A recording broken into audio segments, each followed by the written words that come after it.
Welcome to the Casual Temple. Today, we have the pleasure of hosting Lucas Vos, who is no stranger to deep discussions and big ideas. Lucas is the host of the Lucas Vos Podcast, a show that explores profound topics such as philosophy, religion, cognitive science, psychedelics, and more. With a keen interest in truth, goodness, and beauty, Lucas aims to foster a deeper understanding of reality, not by providing definite answers, but by building a bridge between people and their ideas. His mission is to encourage critical thinking, inviting listeners to explore the complexities of the world with curiosity and open-mindedness. I'm excited to turn the tables today and dive into Lucas's own perspectives, experiences, and insights. Lucas, welcome to the Casual Temple. Thank you so much, Miley. That was a great intro. Sometimes it's funny to hear someone talk about what you're doing because you don't even really know what you're doing most of the time. So it's fun to kind of get that feedback. So Yeah. thanks. Yeah, you're more than welcome. Yeah, it was really great. Yeah, we got connected on your podcast through Jason Schweitzer, who does the Almond Tree podcast. And I had a really great time chatting with you. You asked really great questions, and I watched quite a few of your episodes where you interview people. And I think you're doing, I think we have the same simpatico of interests Yeah. of discussions with people. So I think that's really cool. So thank you for being Yeah. here. Thank you so much for inviting me. Happy Yeah. to be here. Well, here, similarly to what you do, we start at the beginning, Mhm. wherever you consider that, just to kind of get to know you better for our Yeah. listeners. So have at it. Thank you. Yeah. Okay. So I've done this a couple times. I don't want to repeat myself too much. So I'm thinking of what's kind of relevant to this channel, Casual Temple. I didn't mean to, I wanted to ask you, and I don't want to turn this into an interview about you Oh, again, but yeah. the Casual Temple, what Mhm. is the name? Where did you find the name? What is it? Oh, that's a great question. My husband, JC, actually came up with it. I was like, I don't know what to do. And he had it like right on his boom. He was like, call it the Casual Temple. And I was like, that's a great idea. Because I just like the idea of like a temple because I consider like my meditation room that we are Yeah. in or I'm in is sort of my temple. And I like to keep things casual, I don't Uh, want to have like firm and fast anything. So I was like, yeah, yeah. that works. It's good. All right. That's great. Thank you. Thank you for Yes. that. No, so I think I'm gonna tie it a bit to spirituality and kind of those interests that are adjacent to that. Yeah. So I grew up, I was raised Christian. That's what I knew. I didn't know about denominations. I just knew that I was raised Christian. Mhm. In the Netherlands, which is quite a secular country, I would say. Most of my classmates, even going through Christian schools, weren't explicitly Christian or kind Mm. of, I guess, challenged a lot of those views. And I challenged them myself a lot. My father is a theologian. He later in life got a PhD in theology. So he always had answers to my questions, often not to my satisfaction, but yeah, kind of that was something that was always ongoing in our lives and something that kind of felt a bit strange because a lot of kids never had to go to church and I never had to read the Bible. And then when we had kids over, we would read the Bible at dinner, and I was always kind of ashamed of that. And I thought that was kind of, weird. And yeah, as the years progressed, we always had to go to church every Sunday, and I kind of throughout my teenage years felt further and further away from whatever I thought religion was or God was, and kind of didn't buy it. I thought about it a lot as things to believe, like Mm. certain propositions that being told, and then I had to believe it. And I was very much in a scientific paradigm, materialistic paradigm, but also a lot of pop culture. And I kind of, as a teenager, just wanted to play video games and play sports, and that's all I really cared about. And then I had this vague idea of like, yeah, I want to be rich when I grow up, and that's kind of the depth of my reality at the time. And I don't want to sell myself short there as a kid, but you do think a lot about just yourself and your own pleasure and stuff like that. Um, so kind of as I turned 16, 17, I struggled a lot in school. I got into a lot of partying and drinking, and that kind of tanked my grades as well as the video games and all the other stuff. And so I was really struggling there. And then I had to redo my second to last year of high school.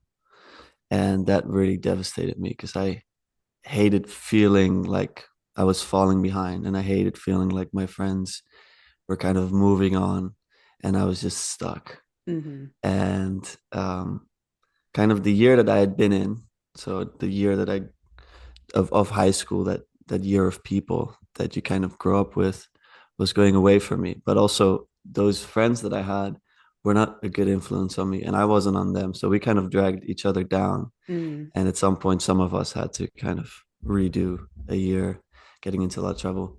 And then I got into this, well, the year below me, basically. And a lot of these people that became my friends were much more, I guess, positive and ambitious. And like some wanted to be professional athletes and doctors and stuff like that. And that environment just kind of completely shifted my way of thinking about school and life. I always looked down on ambition because my friends looked down on ambition. It was always like a derogatory term to say try hard, stuff like that. Right. Uh, like if you ever got a really good grade on a test, it was because you studied, and that's lame. So that was kind of the mindset.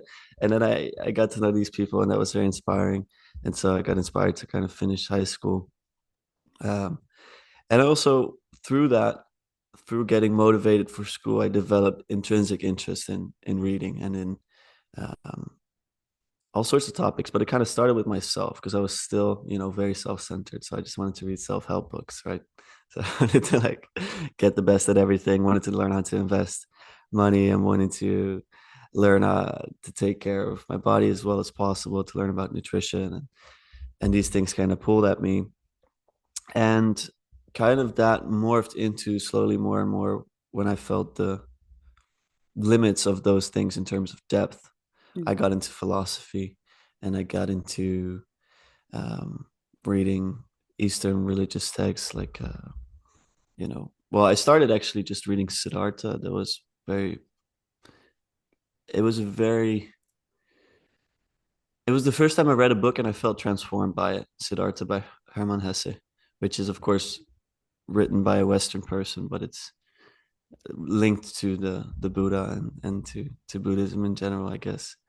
Even though the story is not about the Buddha, but the Buddha is in there, and that kind of was one of my first interactions with real spirituality, in the sense that I'd never approached the Bible as a spiritual text. I just Mm. felt that it was like a chore that we had to go through, and so I never really got to those deeper layers so much. I found it really difficult to listen to, but kind of reading philosophy and reading about, well, Chinese philosophy as well, reading about Buddhism, that gave me a new frame through which I could understand my own tradition. Uh, so I could return back to the Bible and kind of read it in a different way. My father is a New Testament scholar, I think I can say that, and he kind of helped me get through the New Testament. Um, and at this time, I was also just deeply interested into podcasts and into uh, well, that opened up all these interests. Mentioned offline, I studied Egyptology. That kind of came out of a lot of these interests. I just wanted to study something that I found interesting. Um, but all of these interests kind of also led me to be interested in psychedelics and having an experience with that, because I'd heard so many people speak about experiences with these compounds, and they just seemed so otherworldly, like Mm. almost to a degree where you're like, these people are just absolutely bonkers. Why would you want anything to do with them? But I kind of listened to them at some point with awe and being like, I would like to experience something more than um, my current state of reality, which sometimes felt so limited and lacked transcendence. Mhm. Um, but I've always been someone that wants to go all the way or not at all. Mhm. So the Netherlands, mushrooms are legal, for example, but I was never interested in just doing a light mushroom trip. I was like, what is the the most eventful possible trip that I could take with this stuff? And so I found ayahuasca as a possibility for that, and I found a way to do it in my own country, and told my parents, this is what I want to do, and they were like, at this point I was 18, so they were like, you can do what you want, but we'll pray for you, and don't tell your grandparents that this is what you're doing with their birthday money, because I'm not sure they would understand. Um, so yeah, I went to do that, and at this time I also started meditation. That was a very important practice for me that opened up myself, and it kind of improved. I think it mostly improved my relationships, to be honest. When I started meditating, I felt that it was a time for me to reflect on my own patterns of behavior. I had a lot of issues with anger as a kid and as a teenager, especially. And meditation kind of allowed me to step back, and the things that I learned through meditating, I could apply into real life situations. But yeah, all that said, I was kind of already getting more and more close to spirituality and these types of practices. Still felt quite far away from my Christian roots, but I was definitely open to ideas of God and um, yeah, some sort of transcendence, there being more. I definitely felt a taste of that, especially reading Siddhartha. That really gave me a change in the mode of being that I was inhabiting. And so I had this experience. And I don't want to sell it short, but I can't talk about it for 14 hours, so I'm not going to go do that. But it was, um, I kind of didn't buy it at first. So they Right. make you take rounds of it. And if you don't feel anything, you can take another round and then another. And people around me were already like crying and throwing up and like just sounds of pure joy around me. And I was just like, why Ah. am I not feeling anything? And it took so Mhm. long. It was just, yeah, I started really doubting it. And then at some point, I just started letting go, and kind of things started to happen. Uh, I started to see and feel things that I couldn't explain through my Mhm. own senses. Yeah. I can have a visual with it now, but I can't really access what I felt. It just felt beyond the senses that I had, um, like really a different way of perceiving. Um, but it felt more real, Mhm. if that makes any sense. Oh yeah. I was like, this is obviously more real. There's an obvious reality to this, and there's no way to talk about it either. Like I was telling myself while I was doing it, I was like, well, you could never have explained this to me. There's no way to explain it to me. So this kind of completely broke me out of my frame of we need to be able to quantify things and explain them in words and then transmit those messages. There's no way to do that. Like I'm doing that to you now, and perhaps the people listening, and some people will probably think still, this is nonsense. And I really get that because I can't transmit it to words. Uh, Yeah.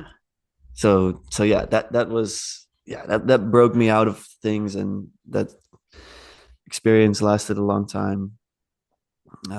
Well, the after effects lasted a long time for me. Integration of it was, well, it's Mm. still going on, but this was now like 5 years or 5 years ago or something, 4.5 years ago.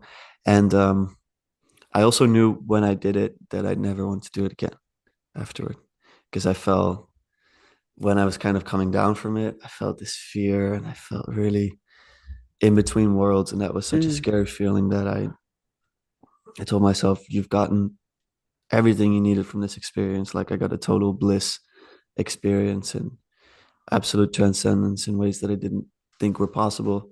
Right. And then I was also shown like, you should not go back here. It's okay. You've learned Cool. from whatever you need to learn. But so maybe in another lifetime or in 20 years, there will be a time, but at that time I was like, you're not doing this again. But it Mm-hmm. also that state of mind reminded me of one of the many times as a teenager that I told myself you're never going to drink again, and then it took like 20 times of that happening before I actually stopped. But Right. but so yeah, I haven't fallen back into the trap, even though I was tempted to Mm. go back to it, because I'm not sure if doing it a second time without having a proper reason to do so will be wise for me. Right. What I mean. So yeah, I did that. Um, Left my parents' house. So just for some context, actually, it might be important. While this is happening, it's like the pandemic just started, which is also the reason that I couldn't leave. Mm. So I'd finished high school and I couldn't leave my parents' house basically for that year. And I was fortunate enough um, to have been able to use that time to read a lot and to meditate and to learn languages and piano and kind of do these things and have this experience. But yeah, after that, I left the house, went to study Egyptology. uh, moved to this city that I'm in right now, The Hague in the Netherlands, for those wondering. And then I studied in a city just close to here. And yeah, I did Egyptology, which is, I mean, I kind of chose it just because it looks super interesting. Yeah. I didn't I didn't do any background research on it, on the course itself. I just kind of had my options for university. I wasn't sure if I wanted to do university, but my brother encouraged me to do so. Yeah.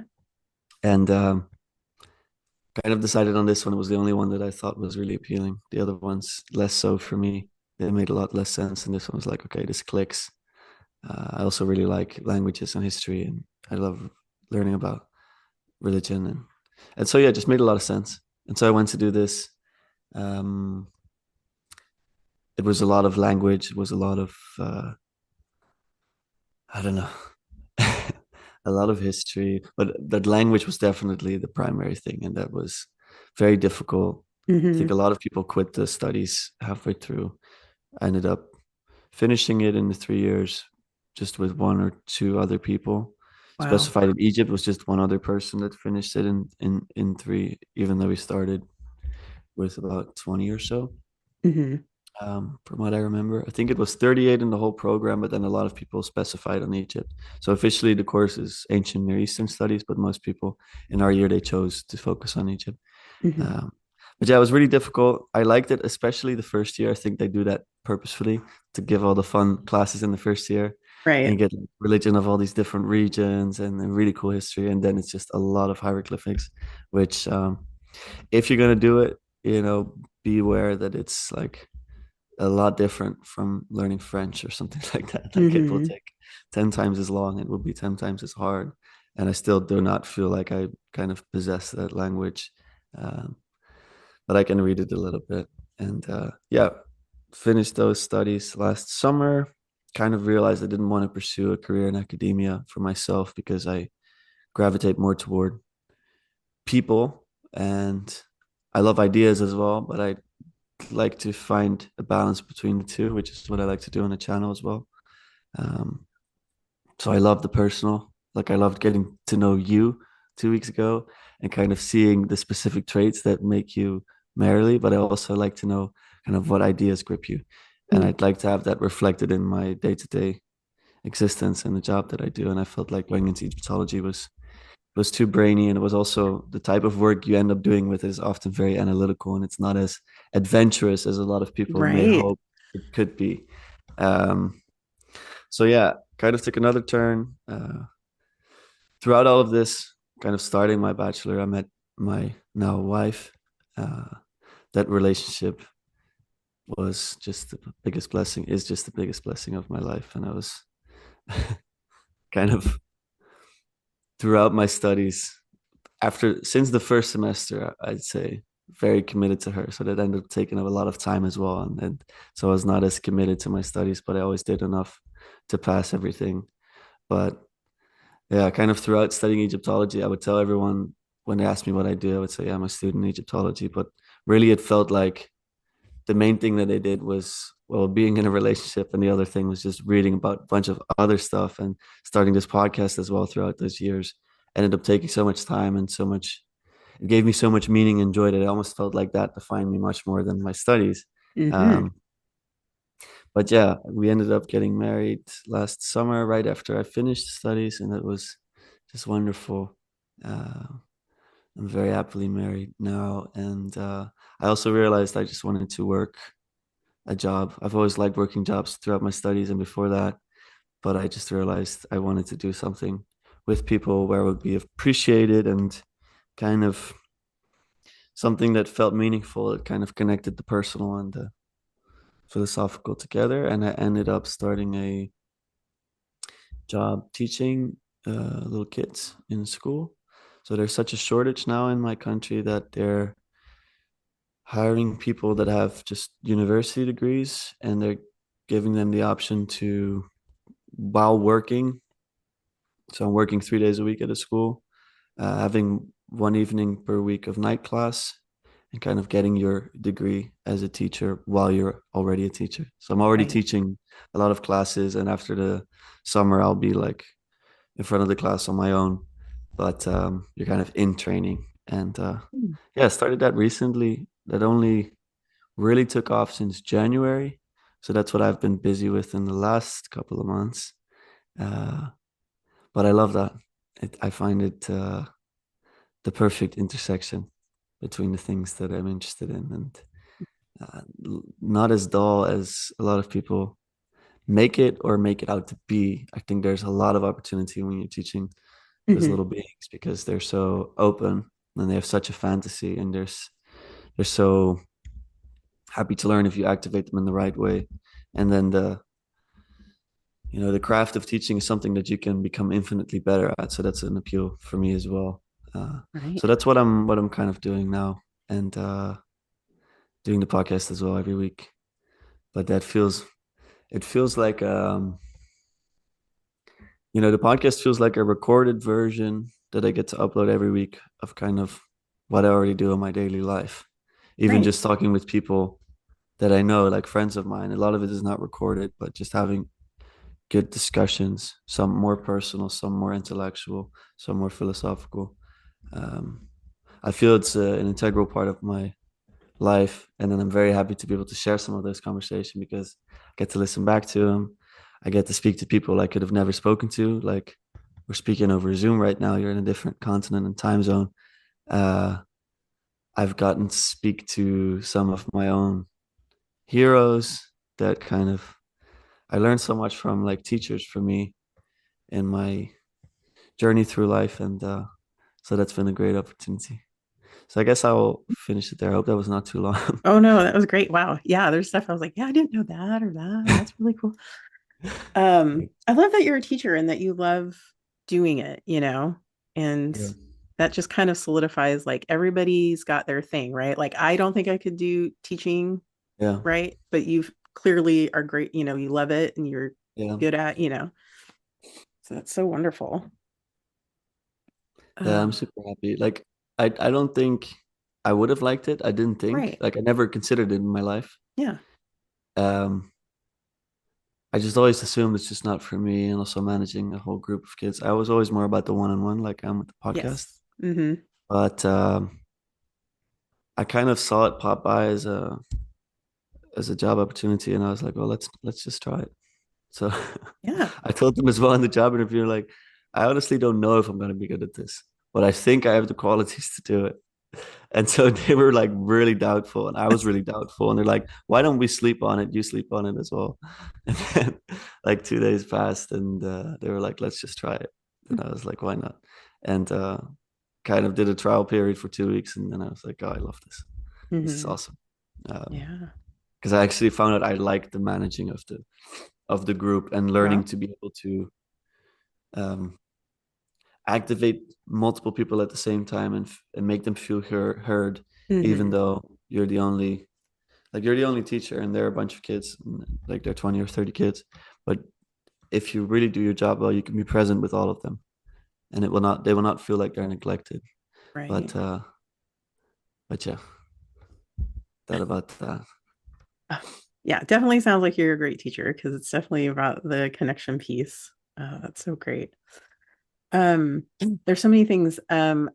The you mentioned about sort of meditation and sort of it allowed you to see things about yourself. You're like, maybe like, I don't know if I like Yeah.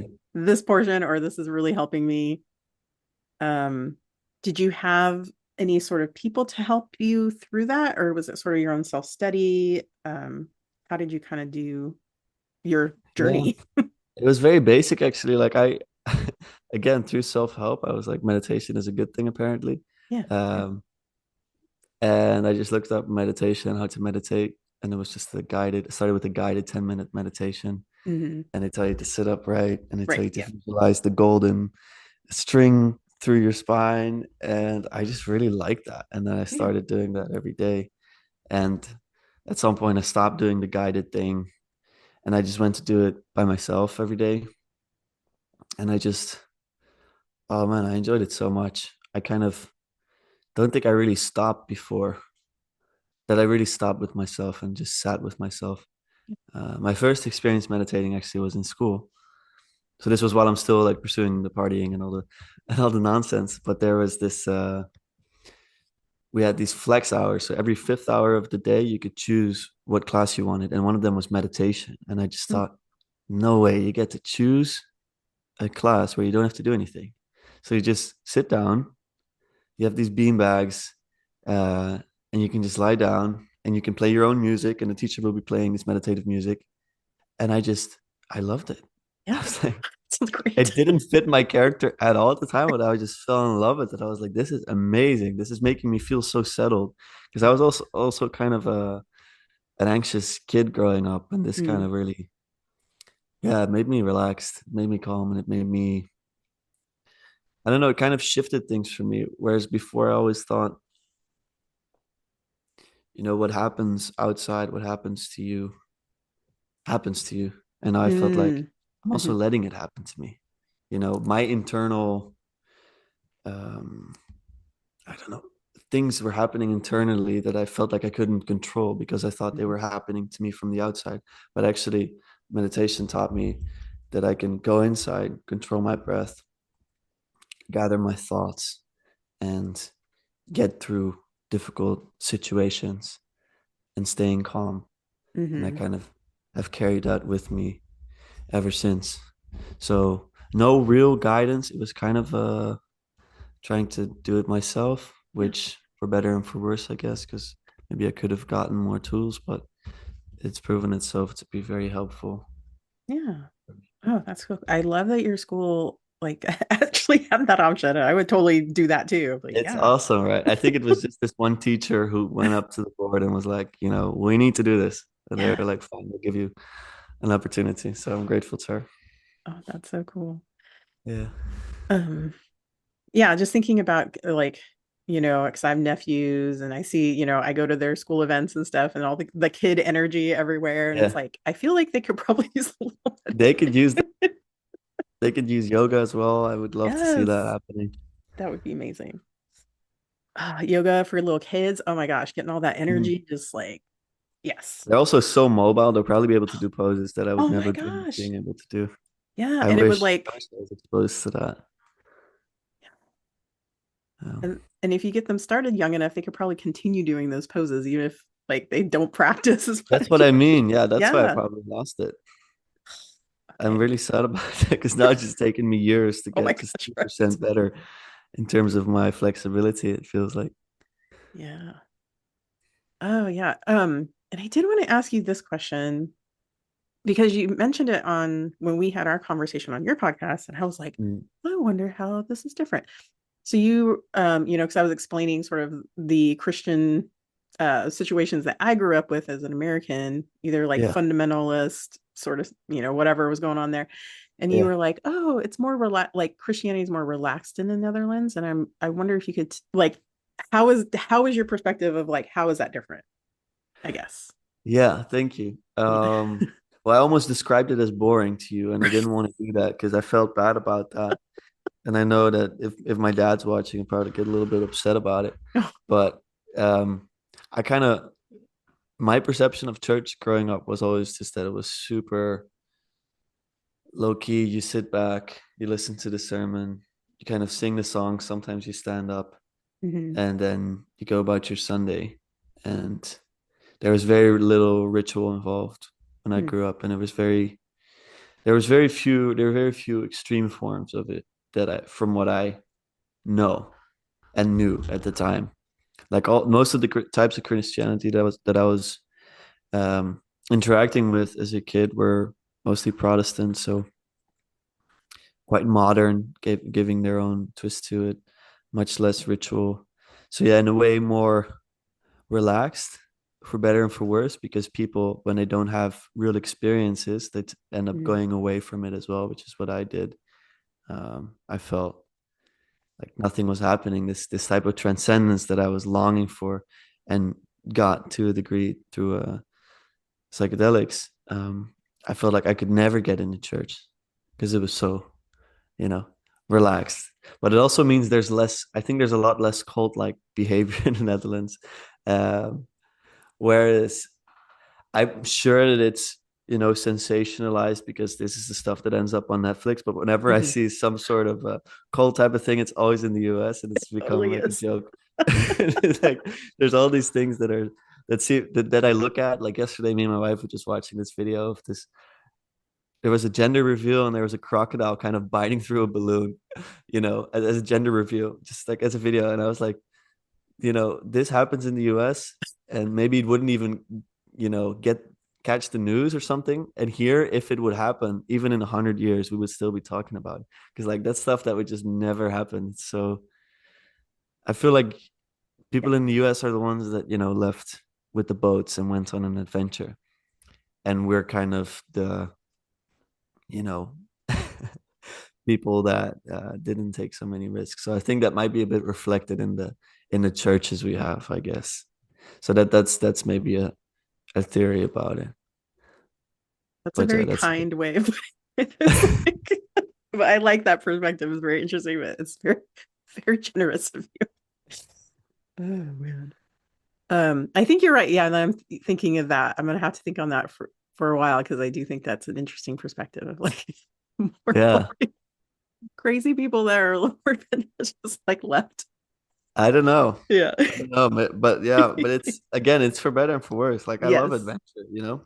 I think maybe if I was born in that age, I would have decided that as well. But um, yeah, people here, I think it's just a lot less extreme Mm. of what it Hmm. feels like. But that also means there's less passion and there's Oh. things maybe dull out more here.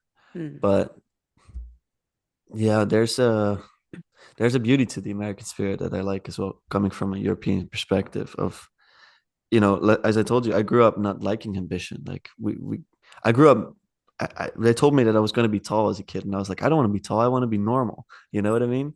And we have this saying in Dutch that just says, be normal. We say, do normal, just be normal. Just that there's this looking down on the people that want to be more exceptional. Whereas I feel like the American spirit is a bit more celebratory of the different, Mhm. the stranger, I don't know, the person wanting to get make something out of nothing, and uh, so yeah, there's something beautiful about it as well that I like. Mm. But I'm happy to live in a city that has a lot of people from different places. So we have like a big international um, residence here. So The Hague is like we have the ICC, so it's the International Criminal Court, and it brings a lot of people from different places, and so that's fun for me. But it also means that I can basically get by in my daily life if I wanted to, not having to speak a word of Dutch. So you kind of feel like you're in a different Right. in a different world sometimes. Yeah, yeah, for sure. Mm. Yeah, thank you for that perspective on the American situation and Yeah, yeah, it's very interesting. And about the psychedelics, I'm also interested in yeah, I liked your perspective on it. And I know you or like you sharing your experience and about how you wouldn't do it again. mm, And um would you advise people or yeah. how would you like Here we if go. somebody was like, "Hey Lucas, should I do ayahuasca?"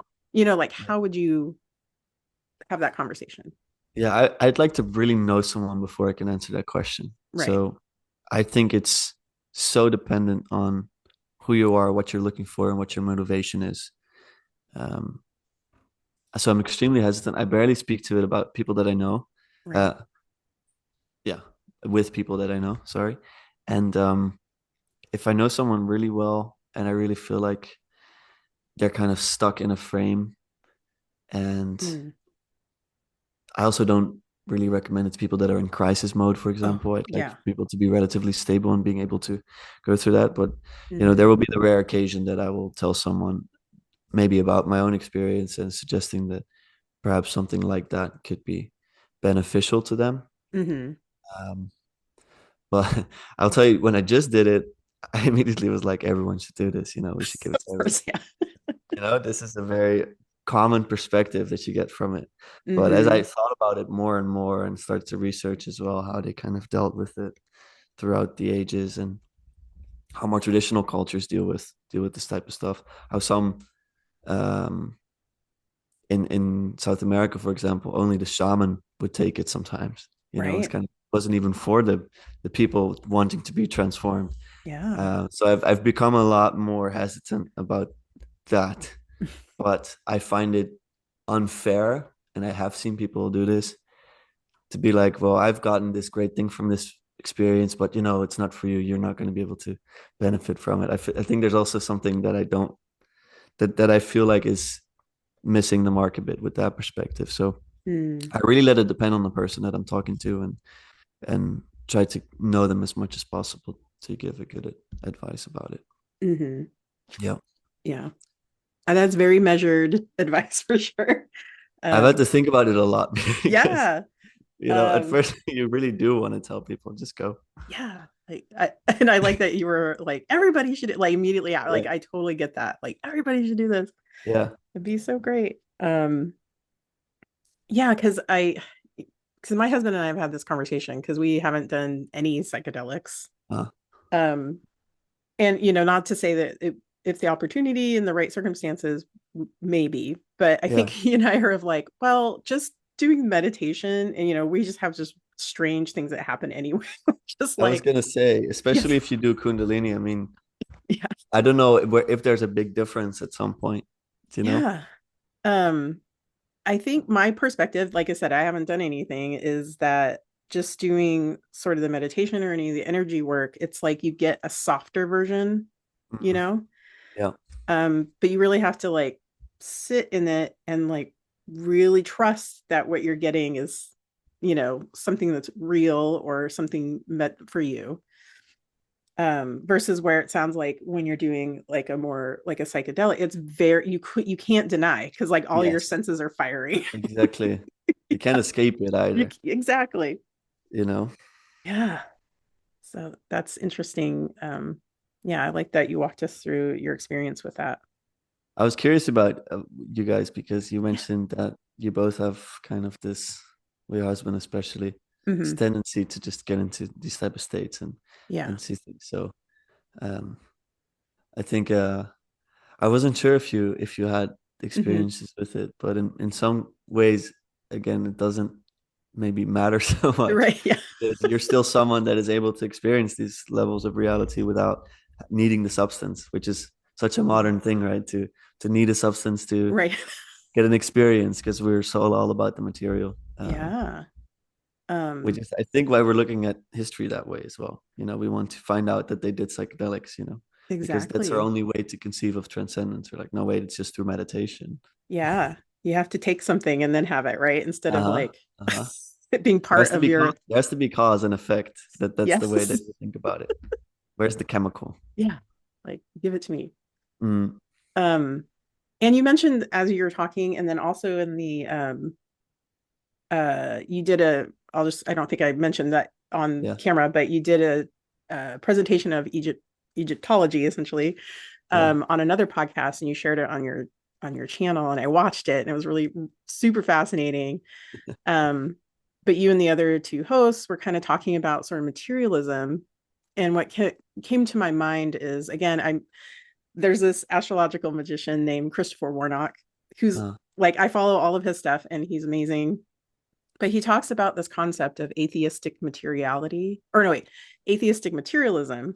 mm, And his concept is that the whole world is basically living in atheistic materialism. So what that means is sort of like what you were talking about is, unless there's a physical reaction in the material world that you can observe, it doesn't yeah. exist.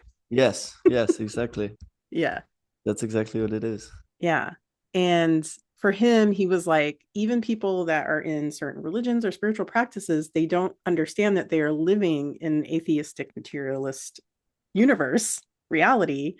Ah. So then he's like, so when they're like maybe going to church or like having a spiritual experience, they don't consider it real unless there is some sort of material world Yeah. outcome. Does that make sense? Sort of. Yes, it does perfectly. Yeah. And so I was listening to you guys talk about that on the podcast you were on, and I was like, yeah, that is like That's kind of very much the same sort of concept of we don't buy it. Yeah. Does it exist? Yeah, and even so, you make a good point because even it's religious people that think this way because Yeah. that's kind of the worldview they've inherited, and Hmm. so that's kind of also me stepping away from Christianity when I was younger. Yeah. It was because I felt that even inside of the tradition, it was an atheistic worldview. You know what I mean? It was Yeah. only then after that I was like, oh wait, I can read the Bible in a different way, and Hmm. there's actually still places and people that can understand these texts and these messages in a, let's say, in the way it was meant to be understood. But a Right. lot of people and people that are religious in name, they don't realize that they are, inside of that paradigm very much still. Yeah. um, Yeah. so yeah, that's a really good point. I didn't think about it like that. Yeah. That's right, for sure. Yeah, he basically cracked my brain on thinking. I was like, oh yeah, Yeah. that's totally what's happening. That's what I'm feeling like right now. Yeah. And I did want to talk. Oh, and you had such a great question. I'm going to turn it back on you.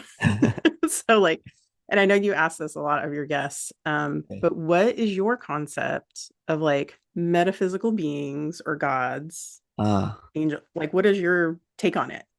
What do you think of yeah. it? So, well, it's shifted a lot, even just last week talking to you, to be honest. Hmm. It shifts every week, I would say, Yeah. because I'm a bit of a noob in this regard. Like, so an experience that I had with psychedelics, I definitely felt experience of beings. It was the first time that I was like, okay, definitely there's some sort of reality to this. And I felt like they loved me and they wanted what's best for me. I felt guided. Speaking to you 2 weeks ago was the first time the first time I spoke into existence that they might have been angels, Hmm. just because I don't know what angels are, but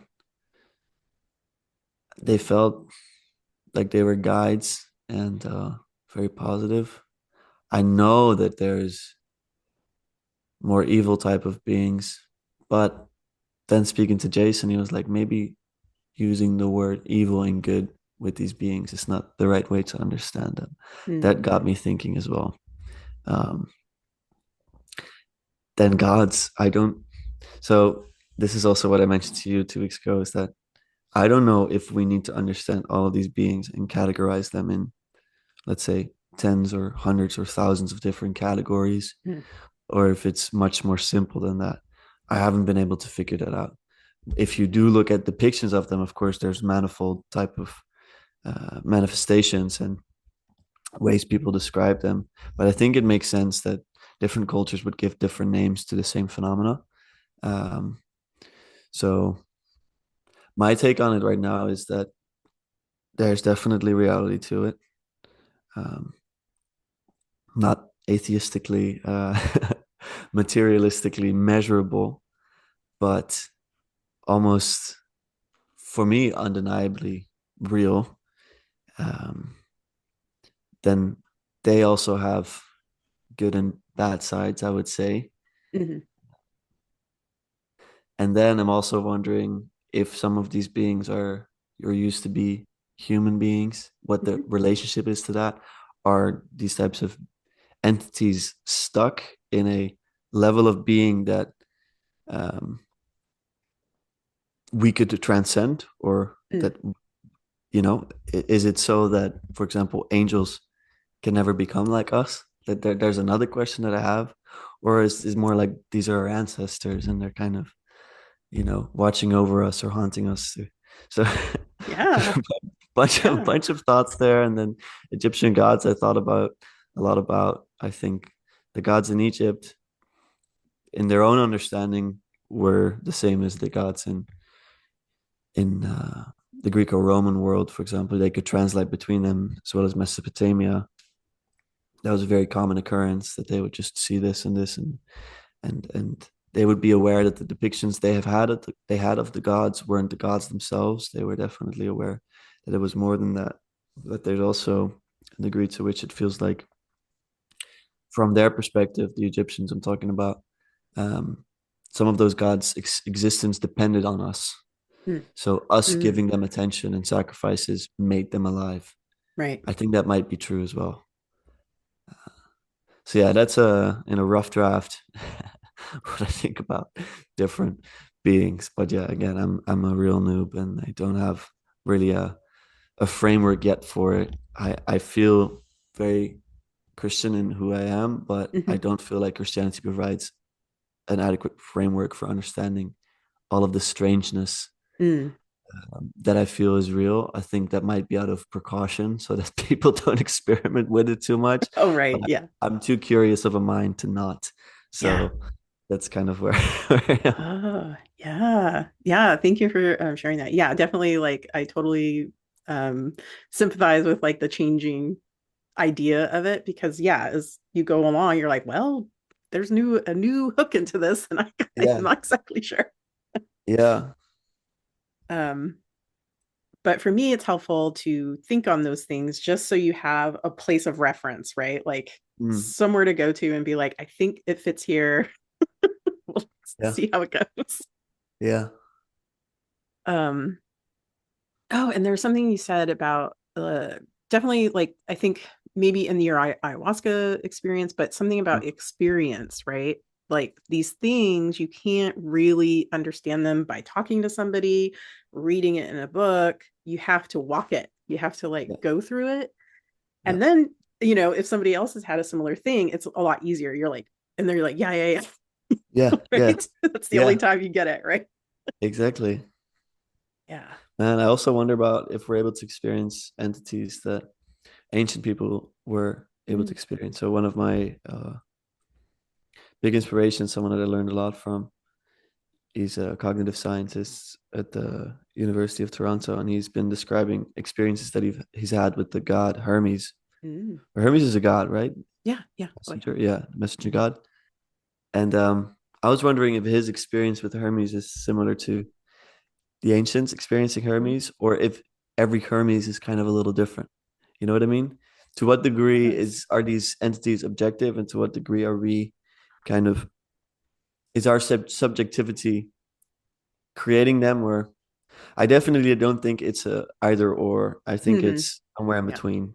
That's kind of where I'm at right now. I don't think it's fully subjective or fully objective. I think there's something, yeah, Yeah. between the lines. I don't know.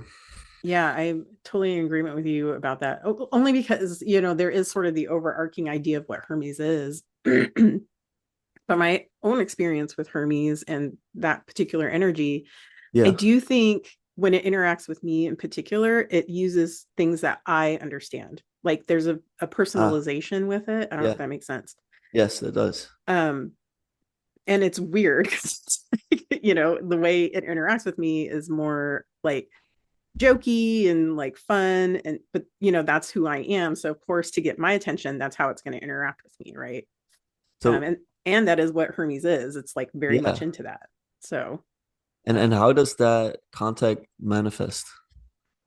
meditation, Uh, for sure. Meditation, or we do a planetary ritual every Wednesday with Hermes, and do we'll you sit and meditate with it. feel do you feel a presence? Is it auditory? Is there a visual component? Sometimes all of those things, and the presence, it really feels just like a pressure in the room, like the Ah, room yeah, changes, right? Like that if makes you're sense. going up a hill and you can feel the pressure change in a Yes. car, it feels Yeah. like that. When you're just sitting in a room, like why would that change? And then you will get like, or I will get like symbols mentally, right? Like Ah, visual, and sometimes you'll get like a word, but it's not like audit, external. It's like you'll hear like a word in your yes. head, right? And you're like, oh, to And go. what kind of symbols? What kind of symbols are they? Are they symbols that you're familiar with? That Sometimes I've gotten a lot of, especially early on, I got a lot of actually Hebrew characters, yeah. and I didn't Okay. even know what they were, right? Until I'm now, of course, 4 years later studying this stuff. It's like, oh yeah, and I'd have to look it up because I was like, I don't know what this is. And I'm like, why are you sending this to me? You know what I mean? Crazy. Yeah, I've had something similar. I didn't speak Yeah. about that, but Uh-huh. in the experience, a very memorable part of it was that I saw this symbol, the For those Mm. listening, I'm making a circle that kind of expands. So it starts as a small circle and Oh, it goes yeah. bigger and Yeah. bigger. And throughout that circle, there was a text, and it looked also like an ancient script of some sorts. I don't know what it Mm. was, but it's Hmm. one of the reasons I was interested in Egypt, because I was like, there's an ancient script that I want to. Yeah. But yeah, yeah. I wonder because well, that has some implications. Like Hmm. a Oh, yeah. symbol in language that we don't even know. Hmm. What does that mean? Right. I know. You know? Yes. Like, what that is that's it? so but that's so cool. Because there's one thing to see a symbol that you maybe haven't seen before, but to see a Yeah. language, because language is, Yeah. I know it's kind of recent, but it's also, it can be old, it could be a dead language, it could be, Yeah. yeah, that definitely.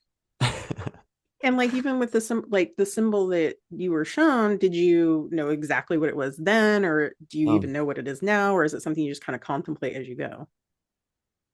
yeah, I guess I had no idea Hmm. mostly.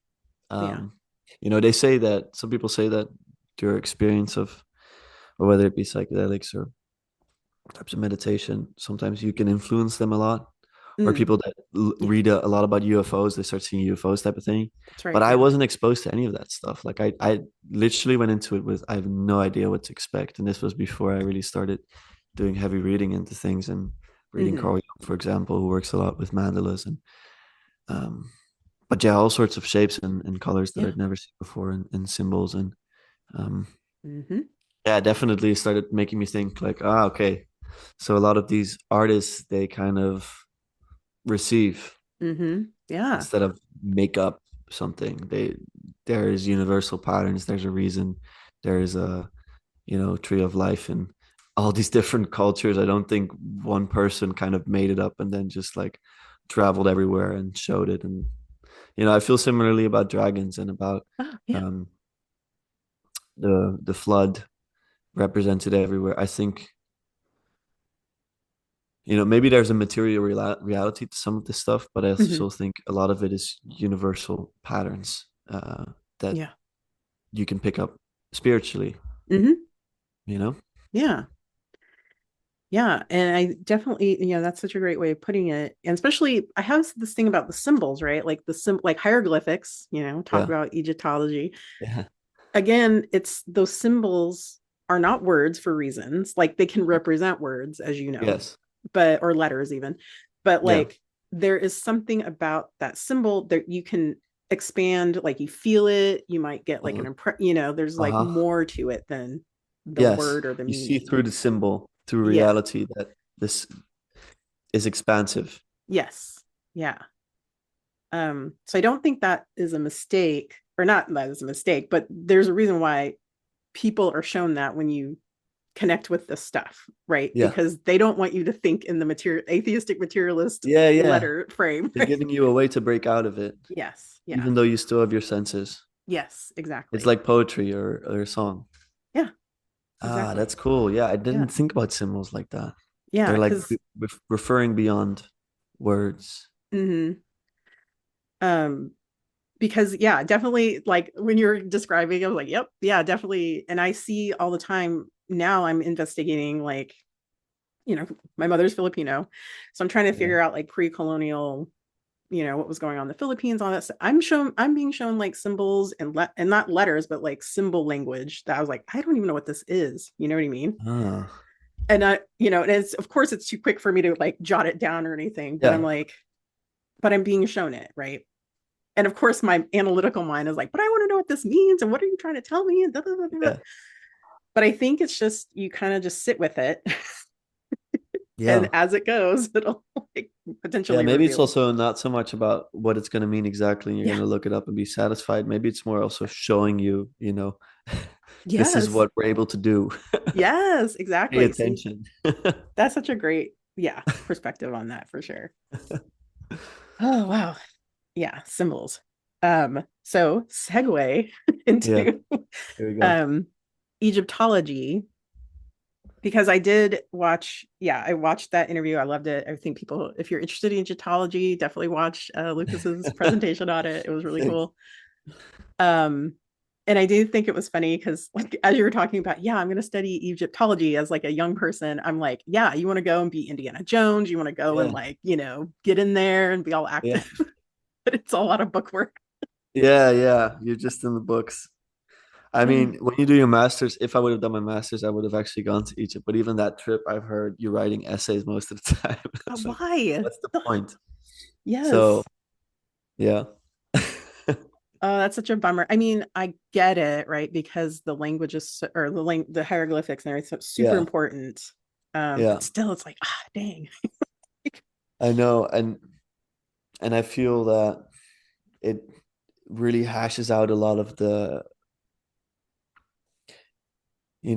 wondrous minds that Mm, want to explore and kind of break free from older paradigms because it's hard to be of that mind and also do 6 years of just really hard analytical work because reading those things it can be such a pain. oh my gosh, I know.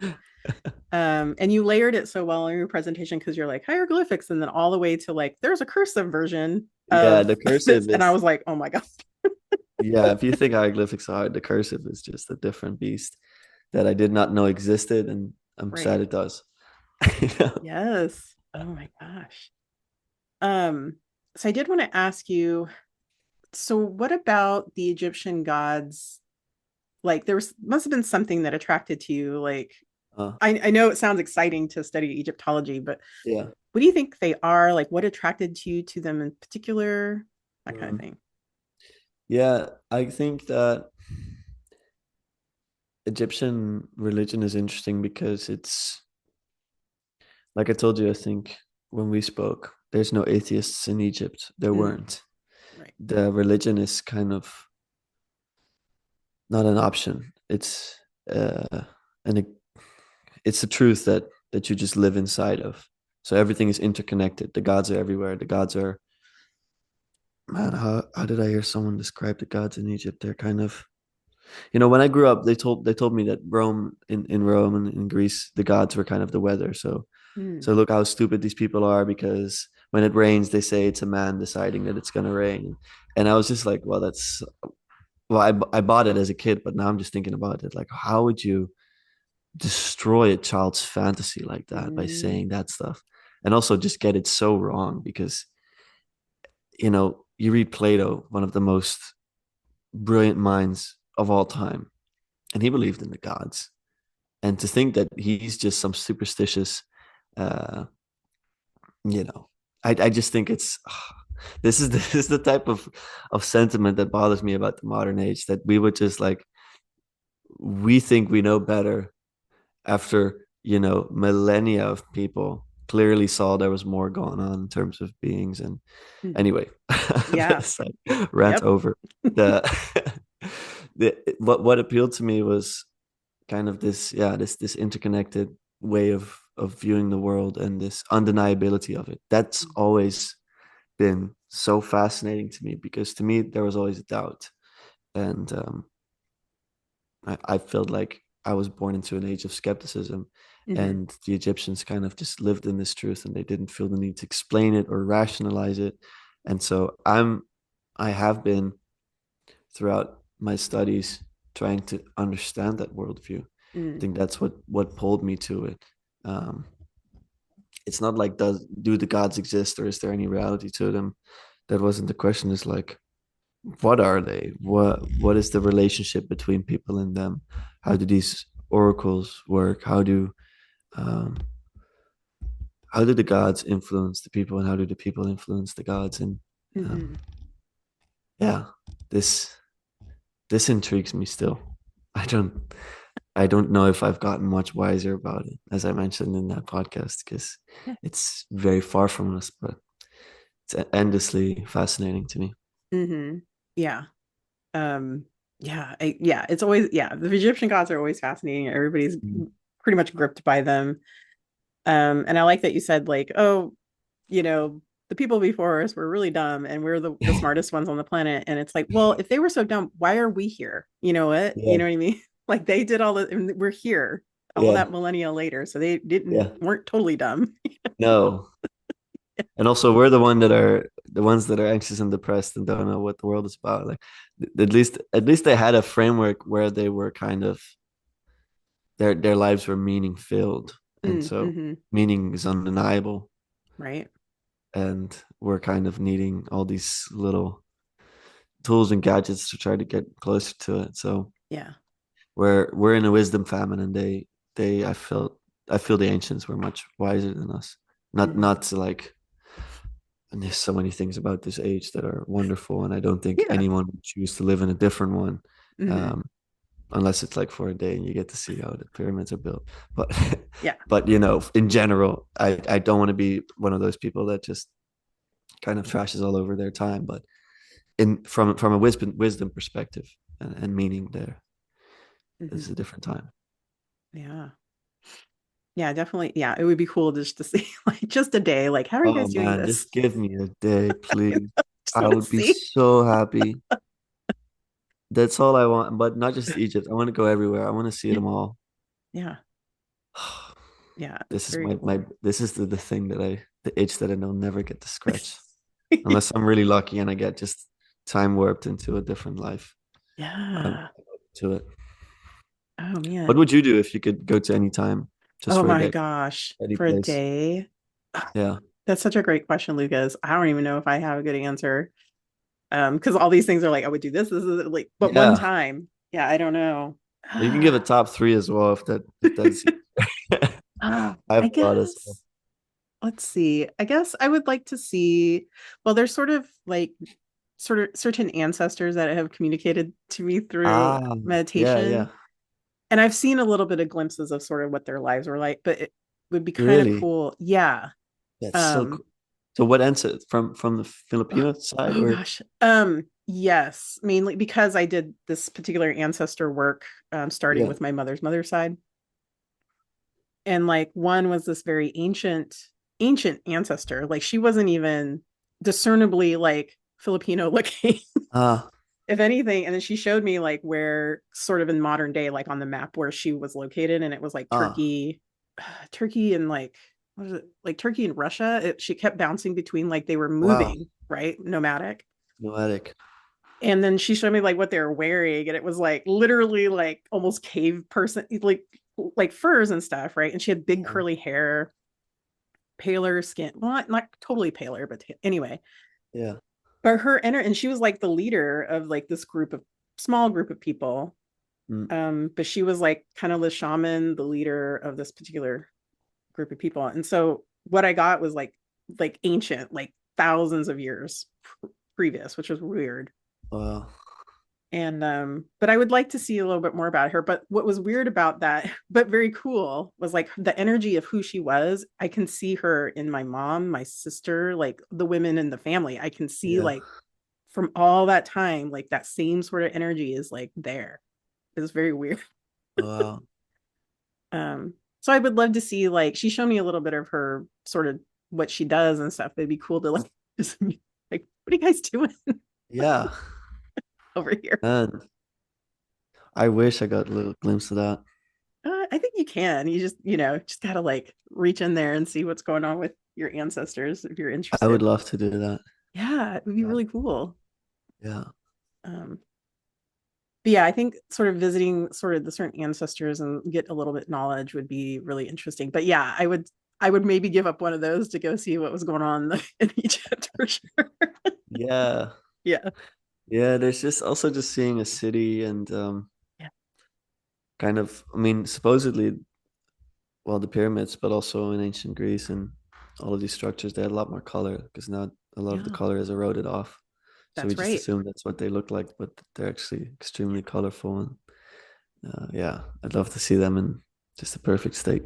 Like full glory, like the pyramids. I know you mentioned it on Ah, when you were talking about it, but the way they were, most likely they were covered in like white yeah. marble, or I'm not exactly sure, but then like a Yeah, I think gold it was top. limestone. I'm not Limestone. sure, right? And then Yeah. the top was gold or something. I'm Yeah. not And you're sure. like, I've what seen a the picture. sight. Like, can you imagine? Yeah, and supposedly they were covered in hieroglyphs as well, so they would have told us something more. Um, yeah, these things. I mean, so this curiosity and this like itch that I want to scratch, I've started to learn how to kind of identify those as, not the most important thing, which is why I stopped kind of finish those studies. But Right. still, whenever you get me going on this stuff, my mind will just go, oh, please, give me a day. Let me see. Give me the answers. Ugh, yeah, for sure. Um, yeah, well, yeah, thank you for walking down the sort of Egyptian road, and definitely it would be cool if we could go visit it sometime. Yeah. I mean, I haven't even been, which is scandalous, but I'd love to. Um, what bothers me the most and what I like about it the most is that there are answers. I mean, there were Mm, answers if I was right. there 5,000 years ago. Whereas some other questions that I like to ask on this channel pertaining to reality or metaphysics or religion, they're mysteries and they're not supposed to be answered. But this one Mm, actually has an answer. There has a proper, clear answer. You yeah. know, what is how were the Ow. pyramids built? What was going on? How did the city look like? These are answerable, but you know, maybe there's hope some sort of means. I don't know. It would be nice. Yes, I agree. Well, we're sort of wrapping up a little bit here, but I Mhm. know you talked about making your podcast, but what was sort of and it happened during 2020, but what was the inspiration for like really getting going on it? Well, it actually happened quite suddenly. I had loved podcasts for years at this point, and I was very deep into them and listening to them all the time, especially before I got into my relationship. I was just reading and listening to podcasts all day. Um, but I didn't really feel like I had much interesting to say. I had my YouTube channel for a long time, and I made little videos, which kind of I think I just started a YouTube channel because I knew that it would take time to grow anything. So I was like, let me just start and just talk about whatever I find interesting. But I kind of got bored with myself very quickly, and I was so about consistency that I just kept doing it for a long time, even though I think I should have stopped it before. And then I saw this podcast with this guy who was, I mean, I was 93 at the time, a really old guy named Wolfgang Smith, who I see as a great teacher of mine. He's gosh, what is he? So he's an Austrian guy who moved to the US on a merchant vessel during, I think if my math is correct, during like the First World War or the second. I don't. I've been doing mathematics all day with the kids, and I just don't want to think about it anymore. Anyway, during one of the world wars, and he goes to Cornell, does a triple major. Super brilliant guy. At 18, he graduates mathematics, physics, philosophy, just all around brilliant guy. Anyway, I was Yeah. listening to a podcast with him on this woman's channel, Karen Wong, who I ended up going on her channel after this because I saw um, her episodes with him, and I found him to be so inspiring because his books to me are just amazing. They're about, um, gosh, how would I even? Well, some of them are about quantum physics and about. He's got like a worldview that is very closely aligned to the Hinduistic way of seeing the world. And Mm, there's like three layers. It's a bit too much to get into, but it really helped me understand reality more and kind of to see how modern day physics views the world and kind of what's wrong with that and that it doesn't have any conception of quality but just quantity. Anyway, mm, all that aside, her hmm. episode with him made me comments on her channel being like, oh, I love this so much. And then I saw that she was into a bunch of things that I was into, and I just saw these overlapping interests. And Karen is amazing. She's like, I think she's 75 or 76, and she makes a bunch of content. She became an artist later in life, and she just interviews amazing people. And I was really inspired by her channel. And I was like, could I come talk to you? And so I laid out some of foundations to talk about, well, Wolfgang's work. I wanted to go into more depth with her about it. And yeah, those were my first appearances on a podcast. And I was like, well, let's just keep the ball rolling. And then I just started doing it myself and just committed to one a week. And Hmm. that's kind of how it started. But I had felt the motivation for it lingering for longer. I just honestly I thought it would be super complicated. Like I was like, oh, I'd have to buy a microphone, like a camera setup.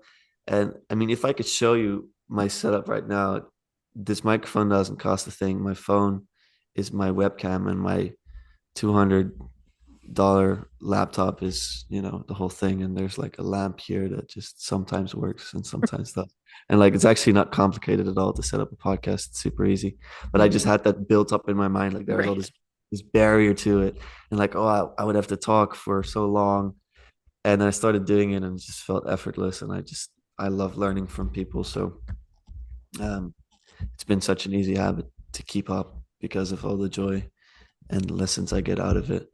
And it makes sure I stay on, it makes sure I keep learning all the time and taking different perspectives all the time. So it's a good thing to have in there. So that's kind of how I started, I guess. Yeah. Oh, who was it? Karen Wong, you said? Karen Wong. Okay. Yeah. Her channel is called The Meaning Code. Oh, okay. And she's really good at talking to people that are like really educated on physics and mathematics, Mm. even though she has no background in that, which I find just baffling. Wow. Because she'll just be like interviewing someone, PhD, whoever, super brilliant person, and she'll just read all their, like, a bunch of their work and Hmm. really kind of grasp what is relevant about that and interview them about it. And yeah, I admire that so much. I just think it's an awesome thing to be able to do, especially again at her age. And I don't want to Hmm. talk about that too much because she wouldn't like it if I did, but Right. I think it's worth mentioning that, well, being that age and thriving so much, but like being so curious still and learning so Yeah. much still and adapting your mind all the time. I Hmm. think that's just amazing. So Oof. props to her. Yeah. Definite goals for sure. Like Yeah. to keep I that hope I'm alive. 75 doing this still. Yeah. Or some form of it. At least staying curious is a goal. Yeah. Um, so do you have any, I always ask this just in case you might have like something going on as far as like an event or some projects that you want to let people know about? Oh no, not at all. Actually, I quite the opposite. Um, yeah, only come to my channel if you're really interested in it. They're really long episodes, so Yeah, I don't want to definitely. make a promotion. But if you're listening to this, what I will promote is, um, if you want to talk, please come talk. Even if you don't think you have something interesting to say, I'm sure that you do. Hmm. And if you think you have something to teach me or something to learn, that's what I'd like. Uh, I prefer that much more than get like gathering a bunch of viewers. I'd like to gather people to talk to more than Hmm. that. So no, I don't think I have anything coming up. But thank you for the opportunity to say so. Any Of case, course, no problem. yeah, And where can folks find you? Of course, I'll put things in the show notes, but just in case you yeah. want to say So things. YouTube at Lucas Vos with the Z. That's how I say it in English, right? Z or Hmm. Z? Well, Z. Z, but Z, that works too. Oh, okay. I wasn't sure. Maybe the British say it differently or something. And then Yeah. yeah, and then I have the Lucas Voss podcast. It's out on all podcast platforms. I think you'll be able to find it. Mhm. Um, that's about it. I've been trying to stay more off of social media. I don't have great self control, so I end up like watching reels all the time. Oh my So I took gosh. out my Yeah. Instagram. But now, YouTube, they just mimic it, and now they have YouTube Shorts. So then I open up my app and just starts all of that again. So Yes. yep, we're just trying over here. Yeah. Oh my gosh. Yeah. I definitely do watch some of those reels for sure, but I try to limit it as much as I can. So what, again, everybody always shares such wonderful words of wisdom, but what words of wisdom would you like to leave us with today? Oh, that's a good question. Oh, yeah, wisdom is very important to me. And I would say it's important to know yourself. I think that's what I'll end it with. And don't assume that you know yourself because you don't. Uh, I think that trying to understand yourself is going to help you understand the world, and it's going to make you a better, well, it should. Should make you a better person because if you understand who you are, you understand how you interact with people and what effect you have on them. And I think I told you I was going into self-help and all these things, and I kind of came to the end of that, and I found out that the ultimate self-help advice is that you should kind of help other people, and that life is not all about you. So it's good to understand yourself, but ultimately, I think life is about, for me at least, I think you should try to serve other people. Don't forget yourself. You're important too. Take care of yourself. It's not, sometimes it's egotistical to like completely let yourself go. I really understand that perspective too, but mostly you should be really helping others as well. And that's going to ultimately help you. So that's a selfish case for being nice. Well, perfectly said. Thank you so much. Thank you so much, Mary. It was a pleasure talking to you again. Yes, thank And you. hopefully, when some time has passed, we can do it all over again and see how you've grown and learned some stuff. And same on this end. Yeah, same. Thank you so much. Your support means the world to us. If you've enjoyed this podcast, please take a moment to like, comment, and share it with others who might find this content valuable. And of course, don't forget to hit that subscribe button to stay tuned for more enlightening discussions. Your engagement helps us grow, and we appreciate each and every one of you. Thank you for being a part of the Casual Temple community.